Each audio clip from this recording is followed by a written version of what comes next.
Praise the Lord. யூதா 1:5.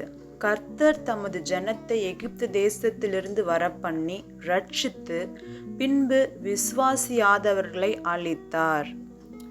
அப்போது கர்த்தரை விசுவாசியாதவர்களாம் அழிஞ்சு போயிடுவாங்களா அப்படின்னு சொல்லி கேட்டிங்கன்னா, இந்த வார்த்தைக்கான ஒரு முழுமையான அர்த்தம் அப்படின்னா, எகிப்து தேசன்றது ஒரு காலத்தில் ரொம்ப கொடுமையான ஒரு தேசம், ரொம்ப பலமுள்ள ஒரு தேசம். அந்த தேசத்தில் இஸ்ரேல் மக்கள் சிறைப்பட்ட அந்த இடத்துல இருந்து ஆண்டவர் அந்த கொடிய தேசத்துல இருந்து ரட்சித்து கொண்டு வந்த காரியம். ஆண்டவர் விசுவாசியாதவர்கள், அதாவது கர்த்தரை விசுவாசியாதவர்கள் அழிந்தார்கள் அப்படின்னு சொல்லி வேதம் சொல்லுது. இந்த அழிவுன்றது 2 வகையான ஒரு காரியம்.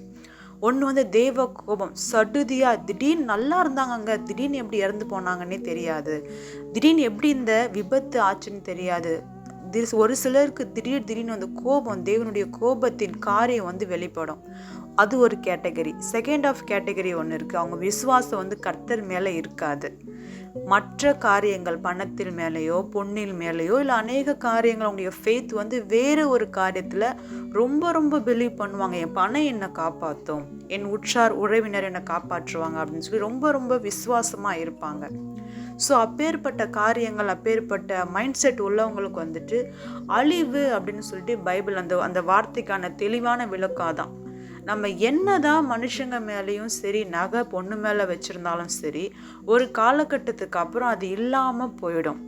எல்லா சூழ்நிலையும் நம்பினவங்களுக்கு ரட்சிப்பு கிடைக்கும். ரட்சிப்புனா ஒரு ஆசீர்வாதமான, ஒரு உயர்தரமான ஒரு காரியமானு சொல்லலாம். அது உன்னதமான ஒரு காரியம். அந்த ரட்சிப்பு யாருக்குமே கிடைக்காத ஒரு காரியம், கர்த்தரால் மட்டும் கொடுக்கக்கூடிய ஒரு காரியமாக இருக்குது இந்த ரட்சிப்பை பொறுத்த வரைக்கும்.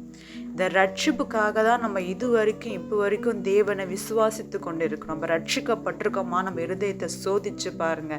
ரட்சிக்கப்பட்டிருங்க எப்படிங்க கண்டுபிடிக்கிறது அப்படின்னா, ரொம்ப சிம்பிள். எல்லா சூழ்நிலையிலையும் கர்த்தரை மட்டும்தான் விசுவாசிப்பாங்க. அவங்ககிட்ட பொண்ணு பொருள் எதுவாக இருக்கோ இல்லையோ, எல்லா சூழ்நிலையும் கர்த்தரை மட்டுமே விசுவாசிப்பாங்க. அப்பேற்பட்ட ஜனம்தான் எகிப்திலிருந்து கொடிய நோயோ, கொடிய ஊரோ, கொடிய பிரச்சனையோ எதுவாக இருந்தாலும் ரட்சிக்கும்படி கர்த்தர் அவங்கள கண்டிப்பாக விடுவிப்பார். ஜெபிப்போமா? இந்த நாளிலேயே உங்கள் நம்பிக்கை கர்த்தர் மேலே இருக்கும்படி ஜெபம் செய்வோம். அன்பின் தேவனாகிய கர்த்தாவே, எல்லா சூழ்நிலையிலும் நாங்கள் உம்மை நேசித்து, உம்மை நாங்கள் விசுவாசித்து நடக்க எங்களுக்கு கிருபை தாரும்.